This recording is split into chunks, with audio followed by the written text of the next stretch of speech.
সাংগঠনিক সম্পাদক ওনাদের নেতৃত্বে বিশাল এক মিছিল আসছে। আমরা সবাই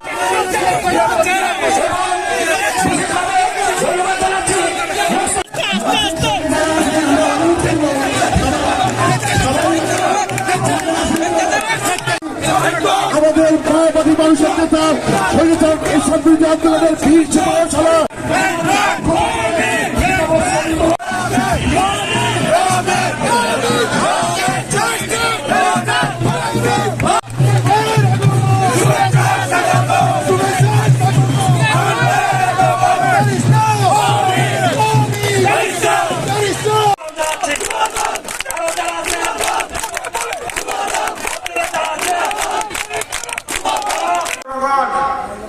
যাতে কোন ধরনের নির্যাতনের শিকার না হয়। আমরা চাই এই এলাকায় যাতে কোনো মাদক দ্রব্য কেউ সেবন না করতে পারে, কেউ মদ গাঁজা হিরোইন ফেন্সিডিল থাকতে না পারে। আমরা চাই এই এলাকায় যেন কেউ কারো জমি দখল করতে না পারে। আমরা চাই এই এলাকায় যাতে কোনো জুলুম না চলতে পারে। আমরা চাই এই এলাকায় যেন জনগণের উপর কোনো নির্যাতন না হয়।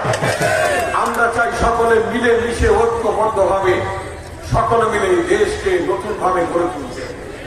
সেই দেশ গড়ার জন্য, নতুন বাংলাদেশ গড়ার জন্য আমাদের দৃঢ় প্রত্যয় ব্যক্ত করতে হবে। শত শত হাজার হাজার শহীদ রক্ত দিয়েছে, শত শত শহীদ রক্ত দিয়েছে। সেই রক্তের বিনিময়ে আজকে নতুন বাংলাদেশ, এই বাংলাদেশকে আমাদের সামনে এগিয়ে নিতে হবে। আপনাদের মনে আছে এই জয়নগর মাঠে দাঁড়িয়ে আমি যেখানে বক্তব্য দিচ্ছি, 1991 সালে আপনারা আমাকে এমপি বানানোর পরে এখানে বেগম খালেদা জিয়া আসছিল, মনে আছে আপনাদের? এই যে এখানে খাম কেটেছিল 91 সালে, 92 সালের 22শে মে আমার মনে আছে এই মাঠে শহীদ রাষ্ট্রপতি জিয়াউর রহমান এসেছিল। এই যে এখানে একটা নীল আছে, এখানে হেলিকপ্টারে নেমে, তখন রাস্তা ছিল না, ব্রিজ ছিল না, তখন জিয়াউর রহমান এসে খাল কাটার কর্মসূচি এখানে উদ্বোধন করেছিলেন। আপনাদের মনে আছে 19 বার জিয়াউর রহমান এসেছে, 23 বার খালেদা জিয়া এসেছে, তারেক রহমান এসেছে। মানে এই যে রাস্তা সেই কোনাখোলা থেকে আপনার খোলামোড়া হয়ে এই রাস্তা কিন্তু পাকা ছিল না। এই রাস্তা কি ছিল? কাঁচা ছিল, ইট বিছানো ছিল। এই রাস্তা কার্পেটিং হয়েছে। আজকে দেখেন আপনারা যদি কোর্টে যান, মাত্র 10 মিনিটে কোর্টে যান, জিঞ্জিরা বাবুবাজার ব্রিজ খালেদা জিয়া করেছে, ঠিক আছে কিনা? সেই জন্য আজকে আপনাদের প্রস্তুতি গ্রহণ করতে হবে। নির্বাচনের কাজ অলরেডি শুরু হয়ে গিয়েছে, ভোট হালনাগাদ শুরু হয়েছে, সামনে নির্বাচন হবে। সেই নির্বাচনে আমার ভাইয়েরা, মা বোনেরা এবং আমার দোকানদার ভাইয়েরা যারা আছেন, যারা আমার বক্তব্য শুনছেন এবং শুনছেন না, তারা বাড়িতে গিয়ে বলবেন আগামী নির্বাচনে প্রত্যেকে একটা রমিকে ধানের শীষে আপনারা ভোট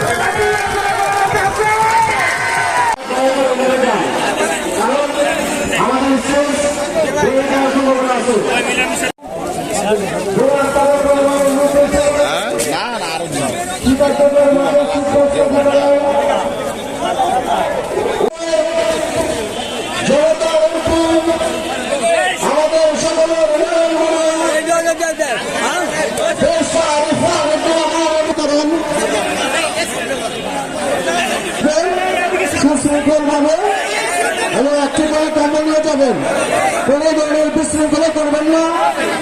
আমাদের কাছে পর্যাপ্ত কম্বল আছে, আপনারা সকলে পাবেন। আপনারা সুশৃঙ্খলভাবে একটি করে কম্বল নিয়ে যাবেন।